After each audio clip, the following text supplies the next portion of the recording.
बहुत समय पहले की बात है। हनुमान जी की भक्ति के लिए प्रसिद्ध एक छोटा सा राज्य था। उस राज्य का नाम था सूर्यगढ़। वहाँ के लोग बहुत धार्मिक और सरल स्वभाव के थे। हर मंगलवार को पूरे नगर में हनुमान चालीसा का पाठ होता था। लोग मानते थे कि बजरंग बली की कृपा से ही उनका राज्य सुरक्षित और सुखी है। लेकिन उस राज्य का राजा वीरेंद्र बहुत अहंकारी था। उसे अपनी ताकत, धन और सेना पर बहुत घमंड था। धीरे धीरे उसका विश्वास भगवान से हटने लगा। वह कहता था, मेरे राज्य की रक्षा कोई देवता नहीं करता, बल्कि मेरी तलवार करती है। राजा की यह बातें सुनकर मंत्री और प्रजा दुखी हो जाते थे, लेकिन डर के कारण कोई कुछ नहीं कहता था। उसी राज्य में गोपाल नाम का एक गरीब वृद्ध भक्त रहता था। उसके पास धन नहीं था, लेकिन उसकी भक्ति सच्ची थी। वह हर सुबह मंदिर जाकर हनुमान जी के सामने दीपक जलाता और राम नाम का जप करता। एक दिन राजा शिकार के लिए निकला। रास्ते में उसे एक बड़ा हनुमान मंदिर दिखाई दिया, जहां सैकड़ों लोग पूजा कर रहे थे। राजा को यह देखकर क्रोध आ गया। वह जोर से बोला, ये सब समय की बर्बादी है। अगर भगवान इतने शक्तिशाली हैं तो वो खुद आकर अपना चमत्कार दिखाएं। इतना कहकर उसने सैनिकों को आदेश दिया कि मंदिर बंद कर दिया जाए और वहां पूजा पाठ रोक दिया जाए। पूरा राज्य डर गया। लोगों की आंखों में आंसू आ गए, लेकिन किसी में राजा का विरोध करने की हिम्मत नहीं थी। उस रात गोपाल मंदिर के बाहर बैठकर रोने लगा। उसने हाथ जोड़कर कहा, हे बजरंग बली, आपने हमेशा अपने भक्तों की रक्षा की है। अब इस राज्य को आप ही बचाइए। अचानक तेज हवा चलने लगी। मंदिर के दीपक अपने आप जल उठे। गोपाल ने देखा कि मंदिर के अंदर एक दिव्य प्रकाश निकल रहा है। उसे ऐसा महसूस हुआ जैसे स्वयं हनुमान जी वहां उपस्थित हो। उसी रात राजा वीरेंद्र को एक अजीब सपना आया। उसने देखा कि उसका विशाल महल आग में जल रहा है और उसकी सेना भाग रही है।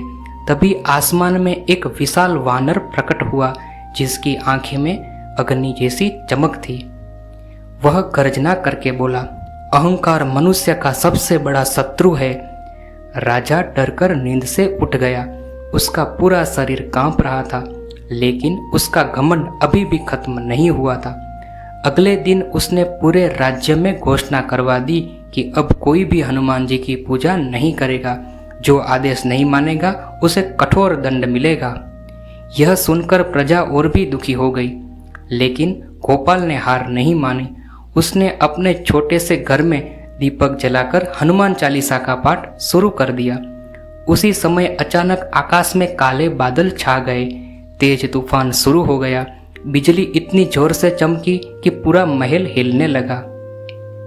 राजा घबरा गया। तभी महल के मुख्य द्वार पर जोरदार आवाज हुई। सैनिक दौड़कर बाहर गए, लेकिन वहां कोई नहीं था। केवल एक विशाल गदा जमीन पर रखी हुई थी। सैनिक डर गए। खबर तुरंत राजा तक पहुंची। राजा ने गुस्से में कहा, यह किसी की चाल है। लेकिन जैसे ही वह गदा के पास गया, उसका शरीर कांपने लगा। उसे महसूस हुआ जैसे कोई अदृश्य शक्ति उसे चेतावनी दे रही हो। तभी पूरे महल में जय श्री राम की आवाज गूंजने लगी। आवाज इतनी शक्तिशाली थी कि राजा के कान सुन्न हो गए। डर के मारे राजा जमीन पर गिर पड़ा। उसी क्षण उसके सामने एक दिव्य प्रकाश प्रकट हुआ। उसने देखा कि विशाल रूप में हनुमान जी खड़े थे। उनकी हाथ में गदा थी, आंखों में तेज था और पूरा वातावरण दिव्य प्रकाश से भर गया था। हनुमान जी बोले, राजा वीरेंद्र, शक्ति और धन पर घमंड करने वाला मनुष्य सत्य का मार्ग भूल जाता है। सच्चा राजा वही है जो अपनी प्रजा और धर्म की रक्षा करे।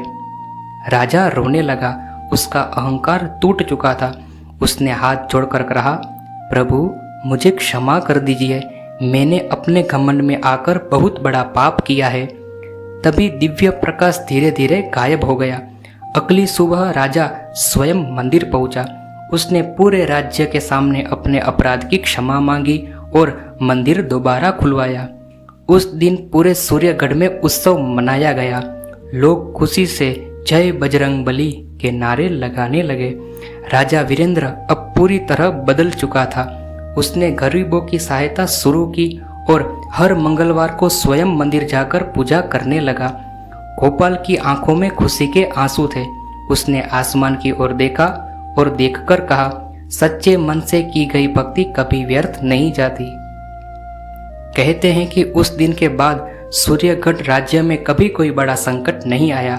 लोग और भी अधिक श्रद्धा से हनुमान जी की भक्ति करने लगे। इस कहानी से हमें सीख मिलती है, अहंकार मनुष्य को विनाश की ओर ले जाता है, जबकि सच्ची भक्ति और विनम्रता भगवान की कृपा दिलाती है। भक्तों, आप सभी को हनुमान जी का चमत्कार कैसा लगा, आप जरूर कमेंट करें, वीडियो को लाइक करें और ज़्यादा से ज़्यादा वीडियो को शेयर करें। जय हनुमान जी, जय बजरंगबली, जय जय श्री राम।